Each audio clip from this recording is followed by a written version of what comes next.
Assalamualaikum warahmatullahi wabarakatuh guys. Kembali lagi dengan Mimin di channel KW7.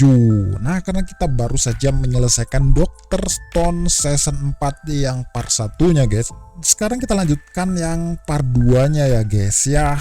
Sebelum lanjut ke videonya, jangan lupa like dan subscribe dulu nih guys. Dan mari kita langsung gaskan saja ke videonya. Di tengah-tengah perjalanan menuju Amerika Selatan, Seno tiba-tiba tertarik dengan ambisi Senku yang ingin mengungkap rahasia di balik pembatuan dunia. Dia berasumsi bahwa teknologi pembatuan dunia sebenarnya masih berada di bumi, bukan di bulan.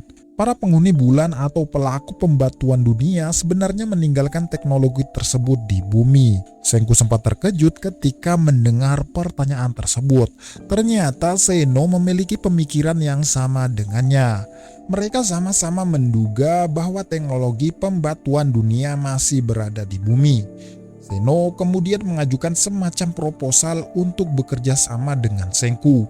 Jika kedua ilmuwan jenius ini bersatu, maka akan lebih mudah untuk mengungkap semua misteri ini. Dan ketika misteri ini terungkap, Seno berniat untuk memonopoli senjata baru tersebut.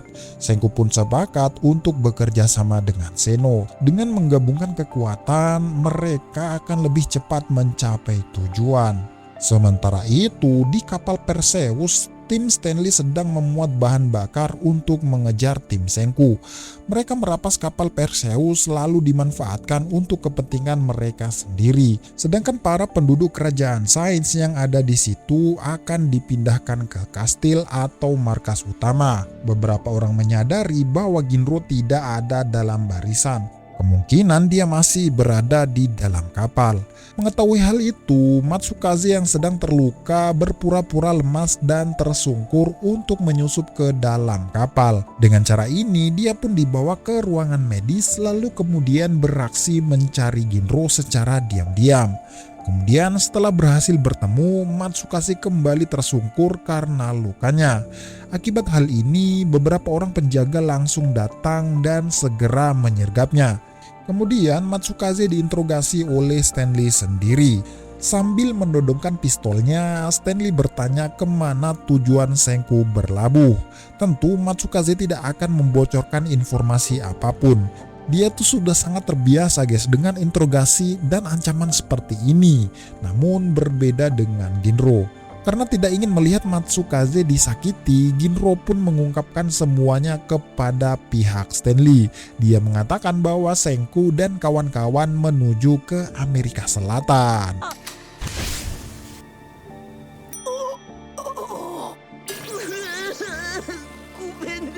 Nah, kita kembali ke kapal Senku. Senku memperdengarkan rekaman suara ayahnya kepada Seno. Dari sinilah Seno mengetahui bahwa ada beberapa astronot yang tidak terkena cahaya hijau karena berada di luar bumi. Seno juga mengenal mereka semua karena dulunya mereka adalah rekan di NASA. Dalam rekaman tersebut, ayah Senku mengatakan bahwa cahaya hijau awal mulanya itu muncul di benua Amerika Selatan. Atas informasi inilah, Senku memutuskan untuk menuju ke sana. Seno semakin yakin untuk bekerja sama. Saat ini juga mereka mulai menganalisa bagaimana cahaya hijau menyebar ke seluruh bumi.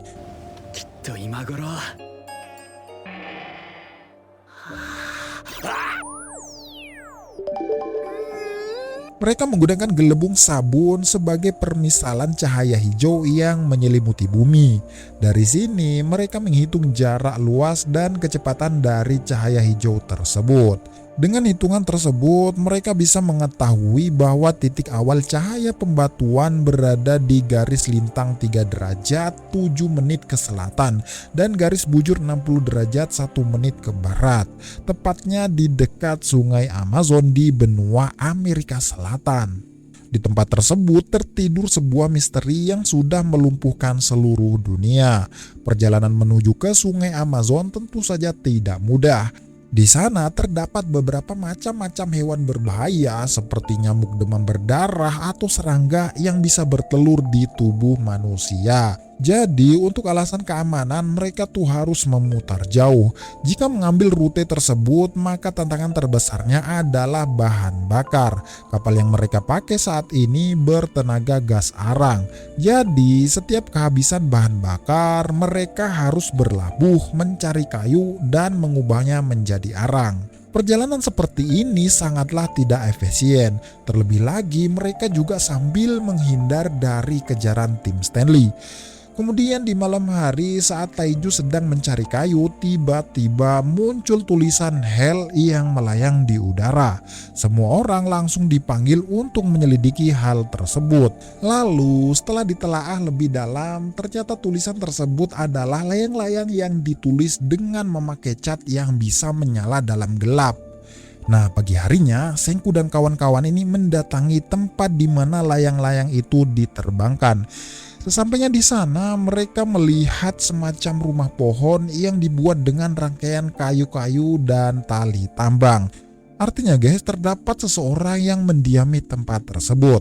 Tak lama kemudian, seseorang itu muncul dan mendatangi Senku dan kawan-kawan.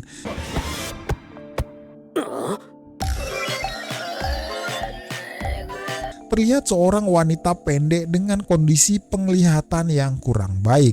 Si wanita itu pun dibawa masuk ke kapal lalu diberi sebuah kacamata.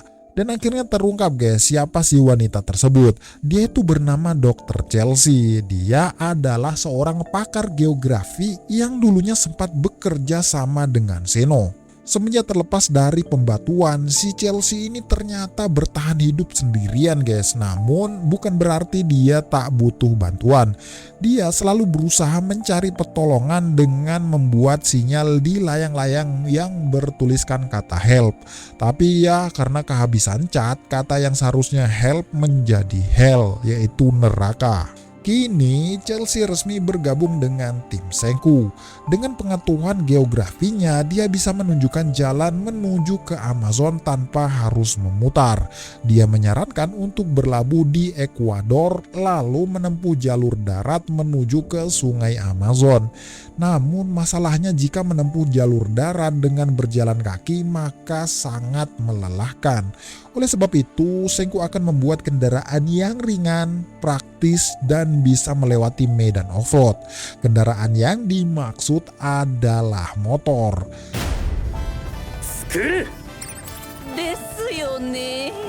Dan karena jumlah anggota mereka cukup banyak, mereka tidak akan cukup dengan satu motor saja. Oleh sebab itu, mereka akan membuat 6 motor, dan untuk membuat motor, bahan pertama yang harus mereka cari adalah karet. Karet menjadi bahan yang sangat penting, karena itu adalah bahan utama untuk membuat ban. Dan dengan adanya Chelsea sebagai ahli geografi, dia bisa menunjukkan di mana tempat yang banyak ditumbuhi pohon karet. Lalu saat mereka sedang asik berdiskusi, tiba-tiba terdeteksi sinyal radar yang berasal dari kapal Perseus. Tim Stanley yang mengejar mereka sudah semakin dekat. Menyadari situasi ini, Chelsea segera membuatkan layar yang terbuat dari kain layang-layang yang bertuliskan Hell. Dengan bantuan layar tersebut, kecepatan mereka naik drastis dan cukup bisa memperlebar jarak dari kapal Stanley. Sambil terus menjauh dari kejaran Stanley, Ukyo sebagai operator radar juga berusaha membuat semacam pengecoh. Dia memanfaatkan besi-besi rongsokan lalu diikat di sebuah tiang kayu dan dipasang di mobil laboratorium. Mobil itu dibiarkan mengapung dan dijadikan umpan untuk mengecoh radar Stanley. Tim Senku melanjutkan perjalanan dan akhirnya tiba juga di tempat pohon karet. Pohon-pohon itu segera disayat untuk diambil getahnya. Semua orang bekerja sama termasuk Zeno sekalipun. Lalu setelah cukup terkumpul, getah tersebut kemudian dicampur dengan cukup bubuk belerang dan digulung dan dibentuk menjadi lingkaran. Kemudian sedikit dipanaskan agar menjadi keras lalu dipasangi velg, diisi angin dan jadilah sebuah ban. Singkat cerita, tim Senku terus berjalan dan akhirnya tiba juga di Ekuador. Di luar dugaan, daratan Ekuador saat ini sudah menjadi gurun pasir. Perubahan bumi selama 3.700 tahun memanglah benar-benar tidak bisa ditebak. Mereka kemudian segera mempereteli kapal dan mengambil mesinnya untuk digunakan menjadi mesin motor. Nah, jadi guys, motor yang mereka buat itu menggunakan gas arang ya guys sebagai bahan bakar, bukan dari bensin Pertamina. Mereka semua bekerja keras siang dan malam untuk membuat 6 motor. Kemudian setelah beberapa waktu berlalu, motor mereka akhirnya selesai dibuat. Di saat bersamaan, tim Stanley juga sudah tiba di daratan Ekuador ini. Tim Senku segera memamerkan 6 motor baru mereka. Dan tentu saja guys, pasukan Stanley ini sangat-sangat terkejut. Mereka heran bagaimana bisa tim Senku membuat motor dengan bahan-bahan yang terbatas, apalagi dikerjakan di atas kapal guys. Namun rasa heran itu segera dikubur dalam-dalam. Mereka pun menembaki tim Senku secara bertubi-tubi. Untuk mengatasi tembakan-tembakan ini, tim Senku mengopet-ngopetkan motor untuk membuat tabir asap. Ditambah lagi, Seno juga dijadikan tameng manusia. Ya, dengan begini tim Stanley ini langsung berhenti menembak karena takut mengenai Seno. Namun tidak dengan Stanley sendiri. Dengan kemampuan menembaknya yang sangat-sangat luar biasa, dia bisa mengenai pundak Yoga dan juga Tsukasa meski pandangannya tertutup asap. Dalam momen yang singkat ini, Seno menyampaikan pesan memakai kode Morse dengan cara mengedipkan matanya. Atas pesan itulah tim Stanley menerbangkan pesawat untuk mengejar tim Senku. Namun di luar dugaan guys, ternyata pesawat itu rusak dan terjatuh tak lama setelah lepas landas. Ternyata semua ini sudah diprediksi oleh Senku. Pesawat yang rusak tersebut adalah pesawat yang sama yang dipakai oleh Senku ketika melakukan pertempuran udara. Senku sempat memasukkan air gula ke dalam tangki bahan bakar sebelum meninggalkan pesawat tersebut. Dengan begini tidak ada lagi yang bisa mengejar mereka. Akhirnya mereka pun melesat dengan mengendarai motor begalnya. Sementara di markas utama, tim pembangunan kota Jagung sedang mendiskusikan bagaimana cara kerja Medusa. Senku meminta tolong kepada mereka untuk membongkar dan menganalisa senjata pembatuan tersebut.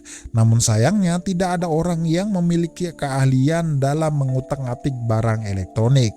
Oleh sebab itulah mereka perlu mencari orang yang memiliki kemampuan tersebut. Ryusui menyarankan untuk membebaskan seorang teknisi jam Rolex. Kebetulan Chelsea tahu di mana harus mencari si orang tersebut dan bahkan dengan mudah menggambar petanya. Namun peta tersebut harus dikirim ke markas utama. Untuk mengirim gambar dari zaman batu ini, Senku pun segera membuat faksimil. Tentu saja bukan faksimil listrik, melainkan faksimil manual. Senku menggambar kertas berpetak lalu mengisi titik-titik demi titik-titik dengan memakai kode Morse. Di markas utama, Yuzuriha lah yang bertugas menerima kode dari tim Senku. Kemudian setelah seharian penuh saling bertukar kode, terbentuklah sebuah peta yang menunjukkan lokasi seorang teknisi jam Rolex. Tanpa berlama-lama, mereka pun segera mencari dan membebaskan sang teknisi tersebut. Namanya adalah Joel. Begitu terbebas, dia langsung diminta untuk membongkar dan meneliti bagaimana cara kerja jam Medusa. Terungkaplah bahwa komponen inti yang mentenagai Medusa adalah berlian, ya semacam baterainya gitulah guys. Akhirnya dia pun mencongkel berlian yang sudah lobet tersebut, lalu dibersihkan sedikit dan kemudian dicoba dipasang kembali. Cahaya hijau pun muncul bersamaan dengan dipasangnya berlian tersebut. Joel pun sangat penasaran dan mencoba mengaktifkan Medusa itu. Dia pun akhirnya memberikan perintah suara yang berbunyi 1 meter 1 detik. Dalam sekejap cahaya hijau itu pun muncul dan membatukannya sendiri. Setelah beberapa lama, Joel kemudian dibebaskan oleh teman-temannya dengan disiram dengan cairan pembangkit. Lalu setelah tahu bahwa Medusa benar-benar bisa membatukan seseorang, Joel pun semakin bersemangat untuk menganalisanya. Oke guys, kita kembali ke dataran Amerika Selatan. Nah, setelah beberapa hari menempuh perjalanan, tim Senku kini tiba di pegunungan Andes. Mereka berhenti sejenak untuk memikirkan bagaimana cara melewati pegunungan tersebut. Di balik pegunungan itu terbentang luas hutan Amazon yang sangat terkenal di dunia. Tidak ada jalan selain melewati pegunungan tersebut. Ya, jadi mau tak mau mereka tuh harus mendaki. Tapi guys, seringkali mereka tuh berhenti di tengah jalan lalu mendorong motor agar supaya kuat mendaki. Cara seperti ini tentu saja sangat tidak efisien. Terlebih lagi tim Stanley juga sudah memperbaiki pesawatnya. Bisa gawat jika tim Stanley berhasil mengejar mereka sampai ke tempat ini. Jadi untuk menghindari kejaran pesawat, Senku berniat untuk membuat kereta gantung, yaitu sebuah alat yang dirancang khusus untuk melewati gunung. Pertama-tama mereka membentangkan kabel yang terbuat dari karbon dan juga besi. Kemudian mereka menggunakan velg sebagai roller, jok motor sebagai dudukan, dan mesin motor sebagai penggerak utama. Jadilah sebuah kereta gantung sederhana. Kereta ini maksimal bisa menahan berat sampai 160 kilo. Jadi setiap orang yang menyeberang harus ditimbang lebih dulu supaya keretanya tidak jatuh. Dan akhirnya mereka menyeberang dua orang secara perlahan. Untuk orang yang berat badannya ringan bisa langsung menyeberang bertiga. Setelah semuanya berhasil menyeberang, mereka pun segera melanjutkan perjalanan. Kemudian masuklah mereka ke wilayah hutan Amazon. Karena tertutup oleh pohon-pohon yang tinggi, tim Stanley kehilangan jejak mereka. Walaupun sudah menggunakan pesawat, dia hanya bisa mengira-ngira kemana tim Senku pergi dengan melihat bekas jejak ban di tanah. Tim Senku mulai menjelajah hutan Amazon. Beberapa daerah tidak bisa dilewati dengan motor yang membuat mereka terpaksa harus berjalan kaki. Untuk mengantisipasi gigitan serangga atau hewan lainnya, Senku sudah menyiapkan sepatu boots yang terbuat dari karet. Hutan Amazon dipenuhi dengan binatang buas yang sangat berbahaya. Ada ular, serangga, dan lain sebagainya. Namun dari semua binatang tersebut, terdapat satu jenis binatang yang paling berbahaya, yaitu semut tentara. Senku dan Chelsea membuat sebuah jebakan untuk menangkap para semut tersebut. Lalu para semut yang sudah ditangkap diekstrak menjadi sebuah cairan yang dioleskan ke seluruh tubuh. Dengan memakai cairan tersebut, maka hewan-hewan yang ada di hutan ini tidak akan berani mendekat. Tim Senku melanjutkan perjalanan dan tiba di sungai Amazon. Untuk menyeberangi sungai tersebut, mereka membuat semacam rakit sederhana. Sisa tinggal mengikuti arus sungai ini saja, mereka akan sampai di tempat tujuan. Sebuah tempat yang menjadi titik awal kemunculan cahaya hijau yang melumpuhkan dunia. Hari demi hari mereka habiskan mengapung di atas sungai Amazon. Lalu setelah menempuh perjalanan yang sangat panjang, akhirnya mereka tiba di tempat tujuan.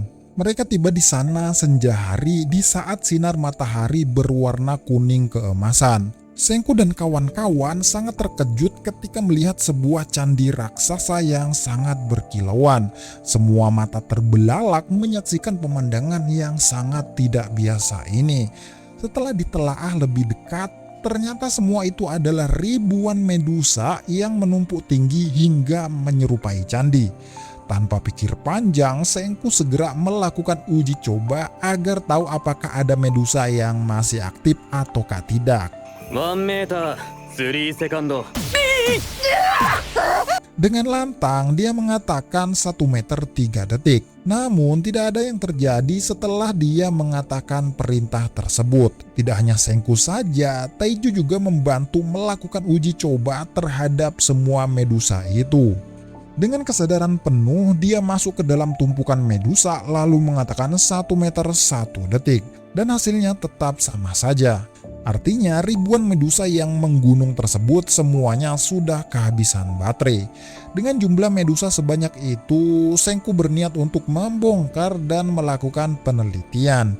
Dia ingin tahu bagaimana medusa bekerja dan ingin memperbaiki setidaknya 1 buah saja, yaitu untuk digunakan untuk melawan Stanley. Tim Senku juga harus membangun kapal baru untuk pergi dari sini sekaligus menghindari kejaran Stanley. Kapal yang mereka bangun kali ini sangat berbeda dengan kapal sebelumnya. Ukurannya lebih kecil dan dirancang agar tidak bisa dideteksi oleh radar. Dengan kata lain, mereka ingin menggunakan kapal steel. Mereka melapisi seluruh badan kapal dengan bahan-bahan yang menyerap gelombang, yaitu karet dan juga karbon. Setelah kapalnya jadi, mereka pun menguji coba apakah kapal tersebut benar-benar bisa menakal gelombang radar. Namun sayangnya, gelombang radar masih bisa mendeteksi kapal tersebut. Kegagalan ini sebenarnya sudah diperkirakan. Kapal stealth adalah perangkat berteknologi tinggi, bahkan di zaman modern sekalipun. Jadi memang sangat sulit untuk membuatnya di zaman batu ini. Lalu di tengah-tengah kebuntuan ini, Chrome tiba-tiba terpikirkan sebuah ide yang menarik. Dia menyarankan untuk melapisi badan kapal dengan Medusa. Hal ini bukan tanpa alasan. Dulu ketika Medusa turun dari langit, tidak ada seorang pun yang bisa mendeteksinya. Artinya Medusa-Medusa itu tidak terdeteksi oleh radar. Oleh sebab itulah muncul sebuah ide untuk melapisi badan kapal dengan Medusa. Dan akhirnya jadilah sebuah kapal yang tidak bisa dideteksi oleh radar. Selanjutnya Senku berniat untuk membongkar dan menganalisa beberapa Medusa. Zeno juga ikut membantunya. Kedua ilmuwan Genos ini mengesampingkan permusuhan dan mulai menyatukan kekuatan. Satu persatu Medusa itu dibongkar dengan teliti. Mereka fokus mengamati berlian yang berfungsi sebagai baterai yang menghidupkan senjata pembatuan tersebut. Hampir semua berlian di dalamnya sudah menghitam. Mereka terus mencari dan mencari sampai akhirnya menemukan satu Medusa yang kondisi berliannya ini masih mulus. Namun Medusa itu tidak berfungsi. Setelah diteliti lebih dalam, ternyata ada retakan pada berliannya.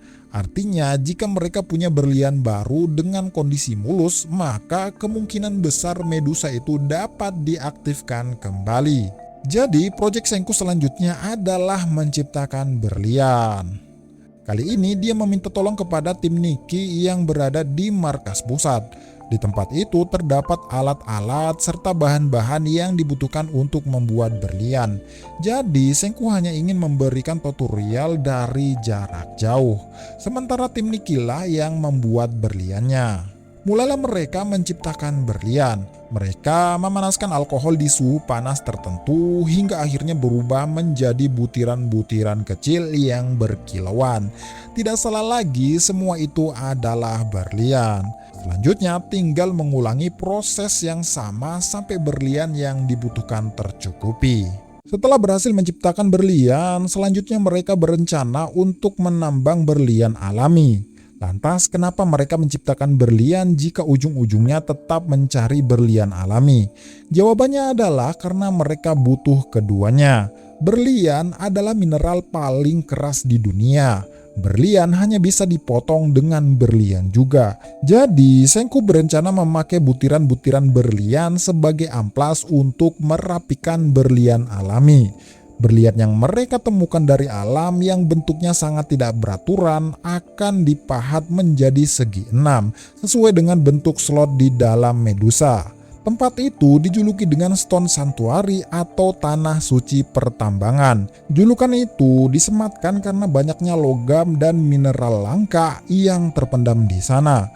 Di tempat itu, Senku berniat untuk membangun kota super alloy, sebuah kota yang difokuskan untuk mengolah hasil tambang.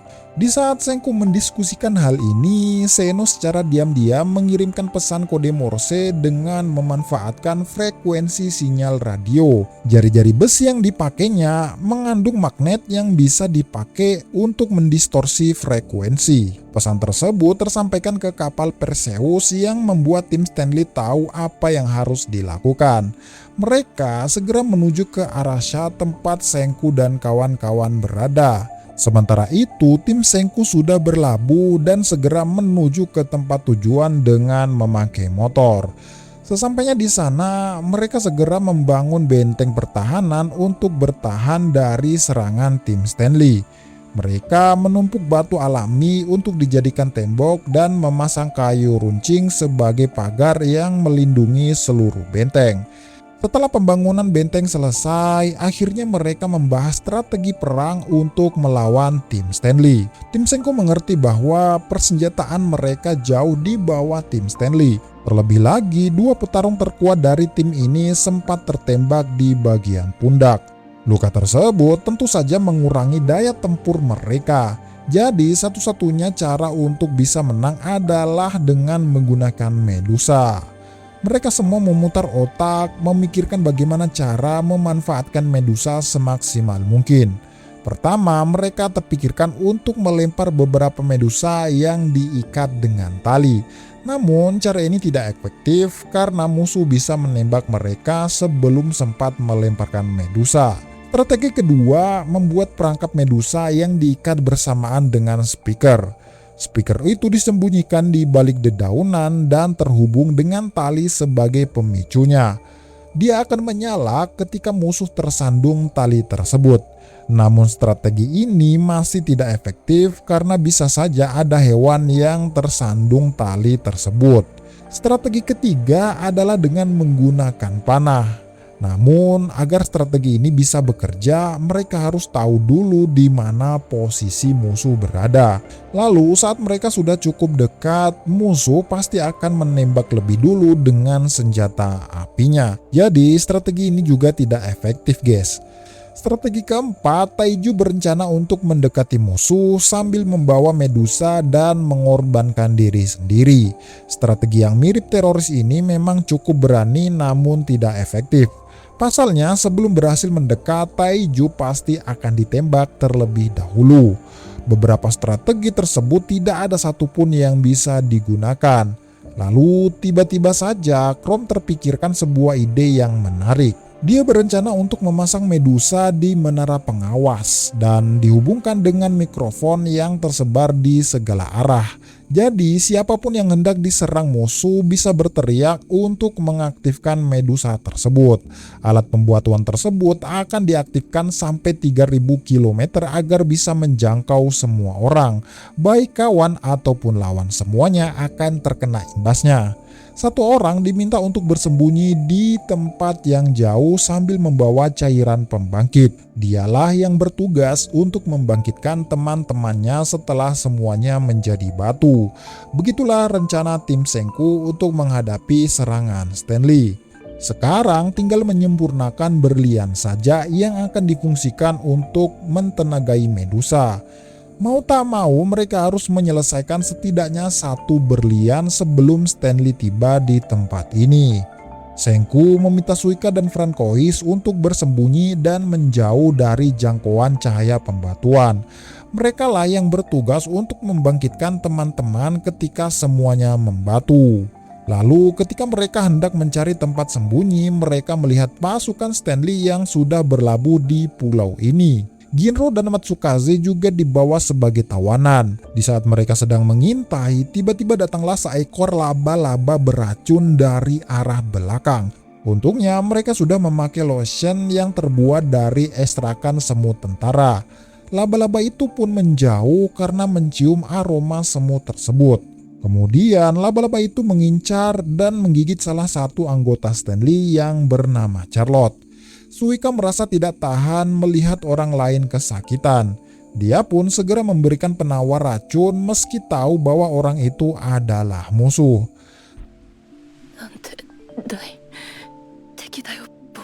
Tak lama kemudian datang beberapa anggota musuh yang menyergap Suika.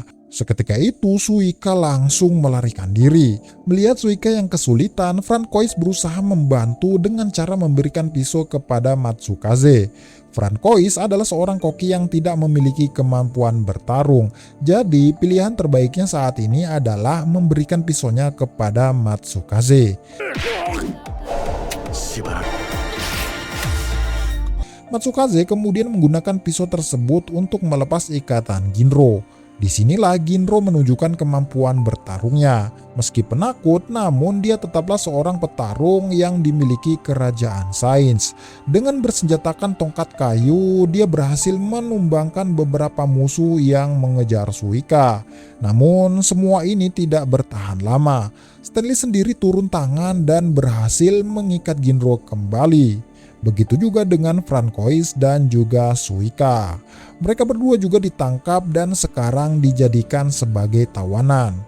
Francois sempat mengirimkan sinyal ke markas untuk memberitahu Senku dan kawan-kawan. Atas informasi tersebut, Kohaku segera meluncur ke sana. Dia tuh sangat mengkhawatirkan Suika, guys. Biar bagaimanapun juga, Suika masih bocah yang harusnya tidak terlibat dengan perang seperti ini. Karena dengan alasan itulah, Kohaku langsung meluncur tanpa pikir panjang. Sikap impulsif Kohaku sebenarnya memberikan beberapa keuntungan. Seorang memang harus menghadang Stanley untuk mengulur waktu. Kerajaan Sain sangat bergantung dengan Medusa untuk memenangkan pertempuran ini. Dan saat ini berlian untuk mengaktifkan Medusa masih belum jadi. Ya mau tak mau seseorang harus menahan Stanley sampai berlian itu selesai dibuat. Kohaku bersembunyi di atas pohon dan mengamati pergerakan musuh. Kemudian datanglah Tsukasa dan Yoga yang menyusul belakangan. Tentu mereka tidak akan membiarkan Kohaku bertarung sendirian. Kini 3 orang petarung terkuat kerajaan Sain sudah berkumpul. Mereka berencana menyerang operator radio untuk mengacaukan komunikasi musuh. Lalu di saat mereka masih sibuk mengamati, tiba-tiba si petarung wanita hitam dari pihak musuh bernama Maya memergoki mereka bertiga. Pertarungan pun tidak terhindarkan. Tsukasa, Kohaku, dan Yuga segera turun dan menerjang secara langsung. Dengan bersenjatakan tombak dan pedang, mereka menyerang pasukan yang membawa senjata api.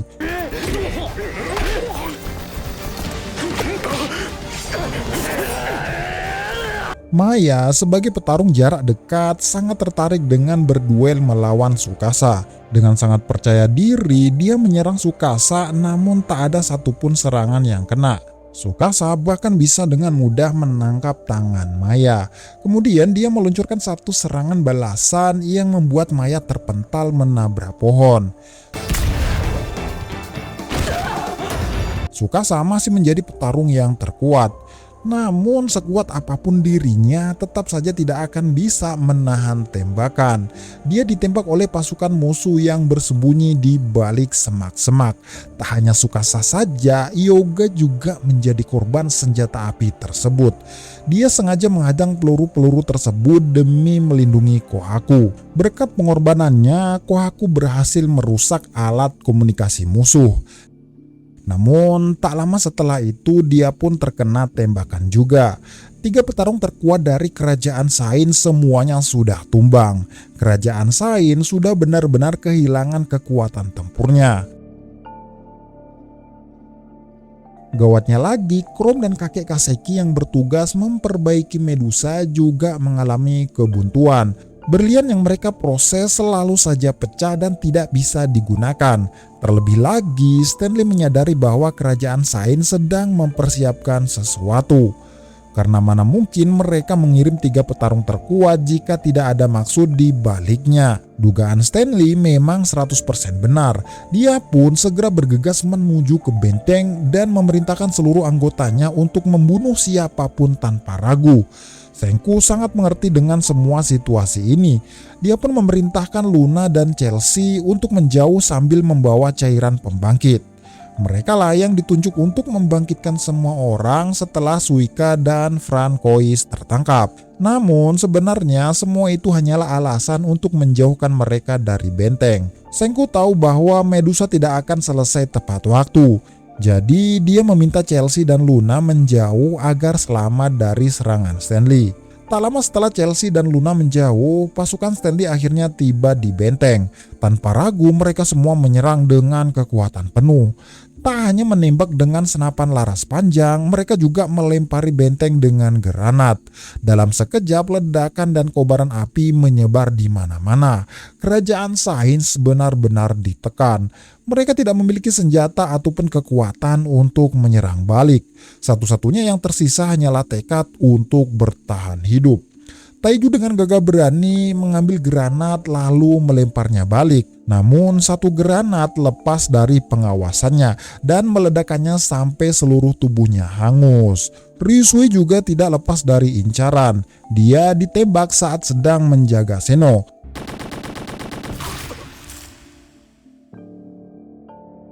Pasukan Stanley benar-benar menyerang tanpa ampun. Gen sempat mengibarkan bendera putih sebagai tanda menyerah namun tidak dipedulikan. Kerajaan Sains benar-benar tidak bisa berbuat apa-apa. Lalu di saat semua orang mulai putus asa, tiba-tiba datang sebuah harapan. Sebuah panggilan telepon masuk dari Joel yang ada di markas pusat.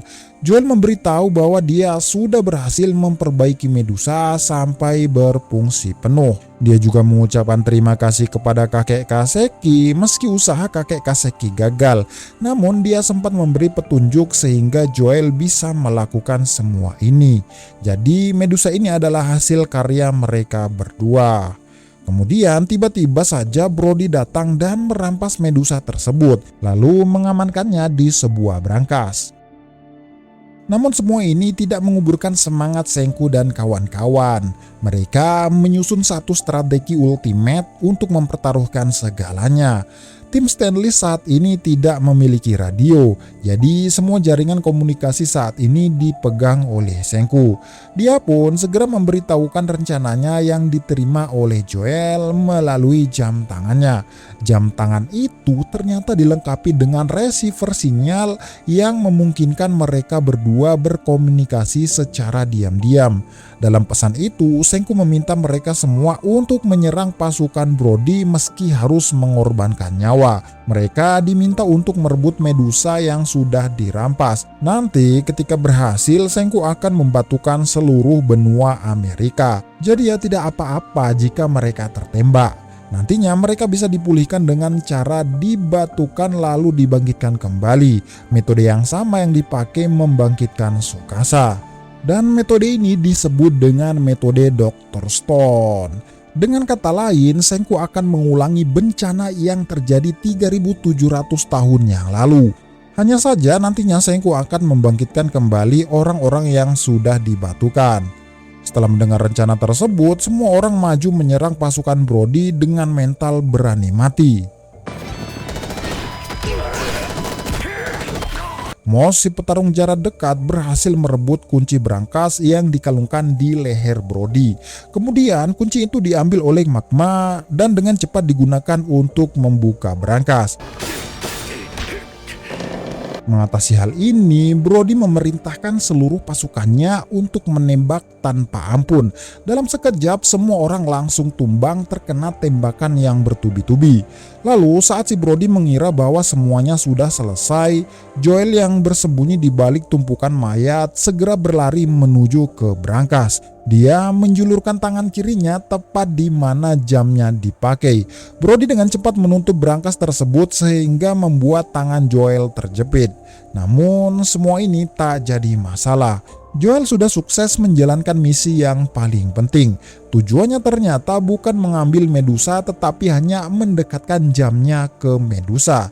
Jam itu memiliki speaker yang memutar suara Wyman ketika membatukan dunia.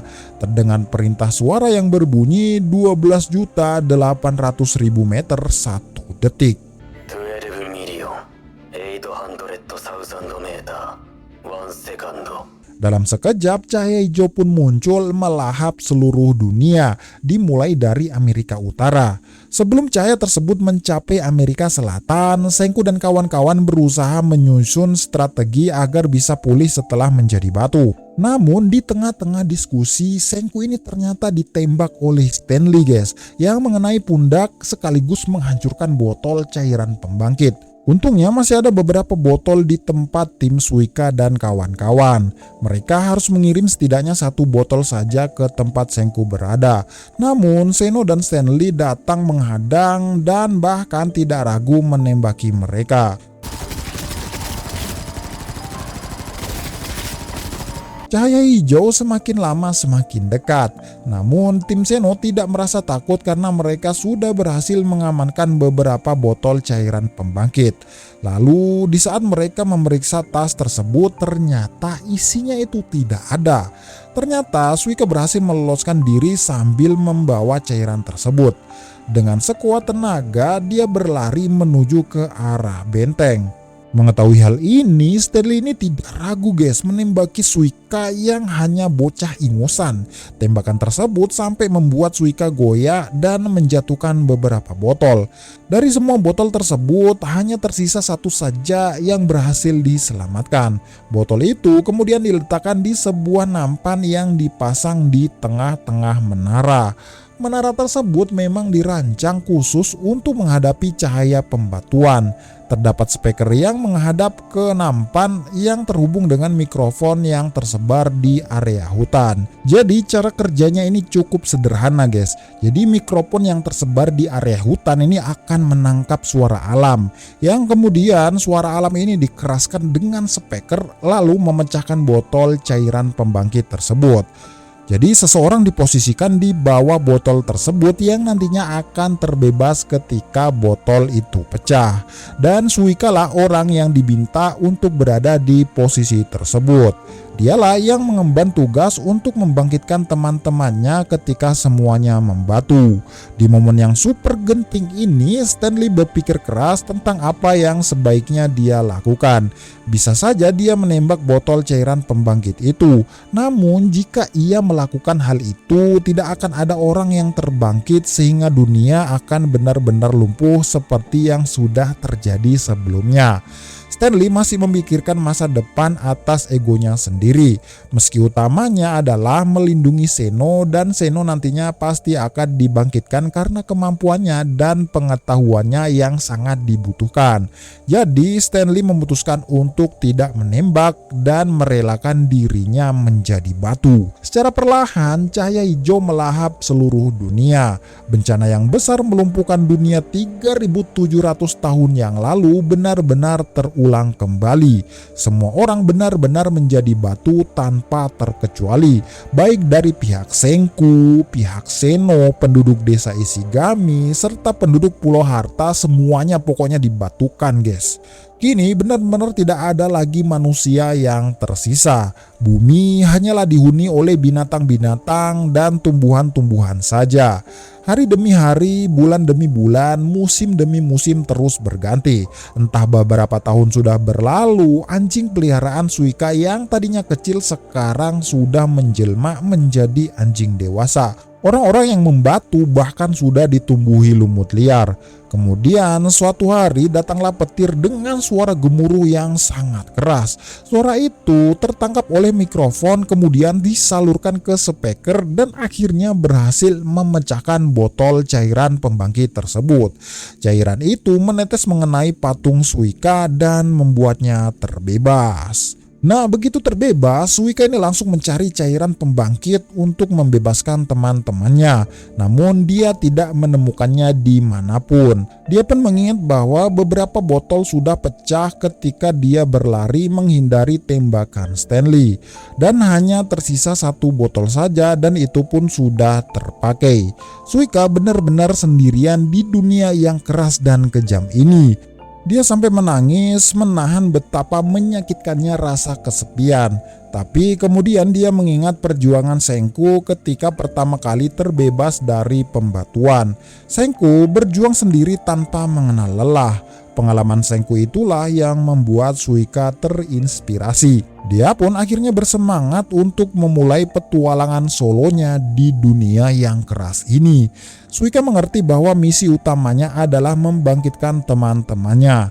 Dia pun mulai mengumpulkan patung Senku dan kawan-kawan dan menempatkan mereka secara berdekatan. Agar mudah mengangkat patung dari jarak jauh, Suika merakit gerobak dengan menggunakan kayu dan roda bekas motor. Anak-anak sekecil itu berkelahi dengan kayu. Usai mengumpulkan semua orang, hal yang harus dilakukan selanjutnya adalah membuat cairan pembangkit. Kebetulan Suika ini menemukan resep cairan pembangkit di dalam saku baju Senku. Tanpa pikir panjang, dia pun langsung menerapkan resep tersebut. Pertama-tama Suika harus mencari tai sebagai bahan utama asam nitrat. Namun sayangnya tai yang didapat dari hewan-hewan hutan jumlahnya tidak cukup. Ya mau tak mau dia harus mencari alternatif lain. Dia pun melihat peta dan menemukan lokasi Pulau Burung Air. Pulau kecil itu dipenuhi dengan tai burung yang sangat cukup untuk membuat asam nitrat. Setelah tai didapat, langkah selanjutnya adalah mencampurkannya dengan abu lalu ditanam 1 tahun. Ladang asam nitrat ini harus disiram setiap hari seperti tumbuhan. Sayangnya semua usaha ini tidaklah lancar seperti yang diharapkan. Di saat sudah mulai berbuah, tiba-tiba turun hujan deras yang merusak seluruh ladang tersebut. Tentu semua ini sangat menyakitkan. Namun Suika tidak mau menyerah begitu saja, mau berapa kali pun dia harus mencoba. Di sini ide kreatifnya bermunculan. Agar tidak rusak oleh air hujan lagi, Suika ini membangun atap sederhana yang terbuat dari dedaunan. Singkat cerita, setelah 7 tahun lamanya berkelahi dengan alam, Suika ini akhirnya berhasil membuat 1 botol cairan pembangkit yang kemudian dipakai untuk membangkitkan Senku. すっごいお待たせしちゃってごめんなんだよ。 7 tahun lamanya waktu telah berlalu. Suika yang tadinya bocah sekarang sudah menjadi remaja. Namun dengan perubahan fisik sebanyak itu, Senku tetap mengenalinya. Suika pun menangis dan memeluk Senku, meluapkan semua rasa rindunya.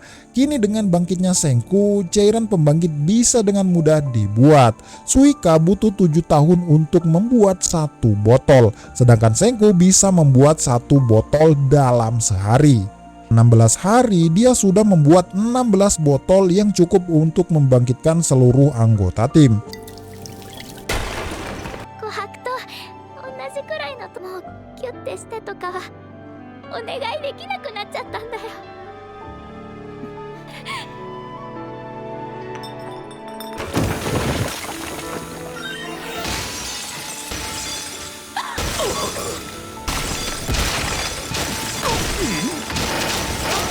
Hyuga adalah orang terakhir yang akan dibangkitkan. Tsukasa memperhatikan dengan seksama ketika Senku menyiramkan cairan pembangkit kepada Hyuga. Tsukasa benar-benar sangat terkejut guys ketika melihat Hyuga yang terbangkit dalam kondisi sehat walafiat.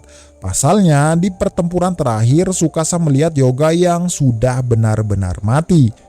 Jadi metode dibatukan dan dibangkitkan kembali tidak hanya bisa menyembuhkan luka saja, tetapi bahkan bisa menghidupkan orang yang sudah mati.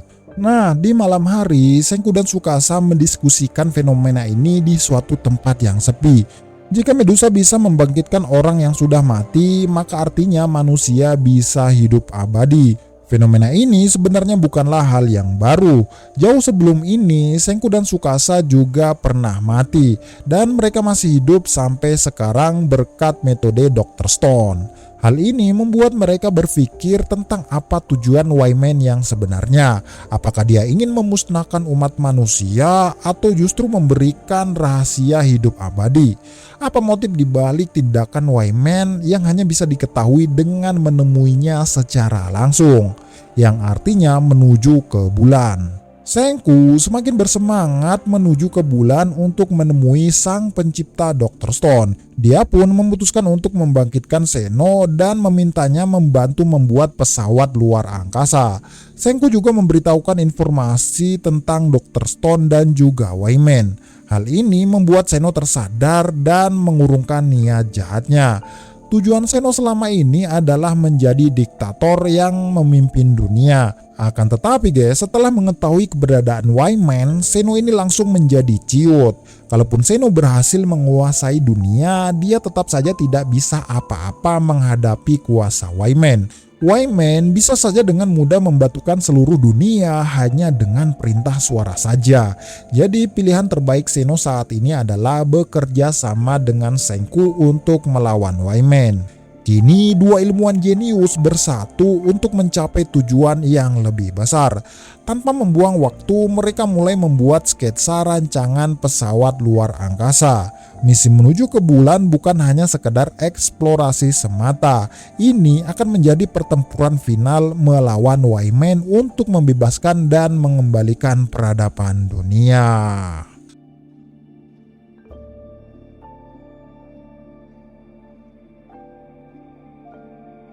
Oke guys, segini dulu cerita kali ini. Semoga kalian terhibur dan sampai jumpa di season 4 part ketiganya guys. Jangan lupa ditonton ya guys ya.